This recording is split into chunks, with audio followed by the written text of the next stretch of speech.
Greetings, mathematicians. Here we have example 2. We have this inequality, negative 2 is less than or equal to 3x minus 8, less than or equal to 10.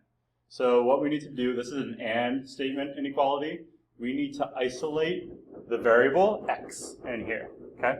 So I like to think of it, we have a left side, a middle, and a right side. We're going to go ahead and isolate that variable.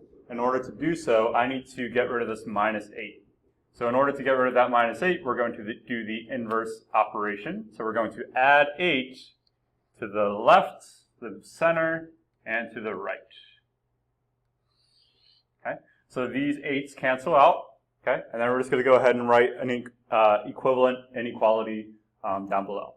So negative 2 plus 8 is 6, is less than or equal to 3x, is less than or equal to 18. We need to isolate, again, that variable x. So we have 3 times x. The inverse operation is division. So we're going to divide the left, the center, and the right by 3. So 6 divided by 3 is 2. Is less than or equal to x is less than or equal to 6. My variable x is in the middle. It is isolated, so this is our solved inequality. And then we just need to go ahead and graph that. So we're going to put the two numbers. I'm going to just go ahead and put 2 here. 6 is greater than 2, so it belongs over here. And then we just need to identify the correct circles. So this is equal to and equal to. So we have closed circle here. And we have a closed circle here.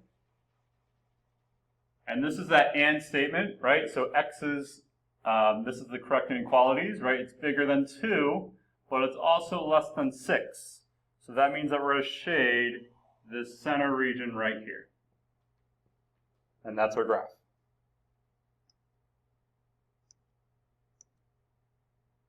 All right, and here we have another example.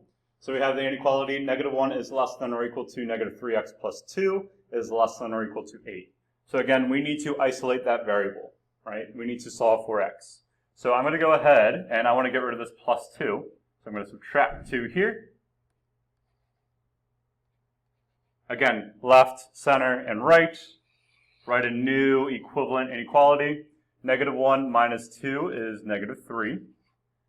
Less than or equal to negative 3x. Less than or equal to 6. Okay. One more step. We need to go ahead and divide by negative 3. So I'm going to go ahead and divide by negative 3. Left, center, and right. The negative 3's cancel out. Be careful. So I see that we're dividing by a negative number, meaning that these inequalities, this one right here and this one right here, they have to flip, right? So if I multiply or divide by a negative number, those inequalities have to flip, okay? So let's go ahead and see what happens there. So negative 3 divided by negative 3 is positive 1. We flip this inequality, so greater than or equal to, this is x, and then 6 divided by negative 3 is negative 2. And again, I'm flipping that inequality, okay? Typically, we like to write our inequality so that it goes from least to greatest. So I'm just going to go ahead and flip-flop the negative 2 and the 1, and then keeping in mind that when I do that, these inequalities have to flip-flop as well. So our final answer is negative 2 is less than or equal to x is less than or equal to 1. Okay. Let's go ahead and graph. So I'm going to put negative 2 down here and 1 over here. And the nice thing is if I write my inequality from least to greatest, it makes it really simple to just put your numbers down below. Okay. So again, we have these inequalities, so it's going to be a closed circle for both.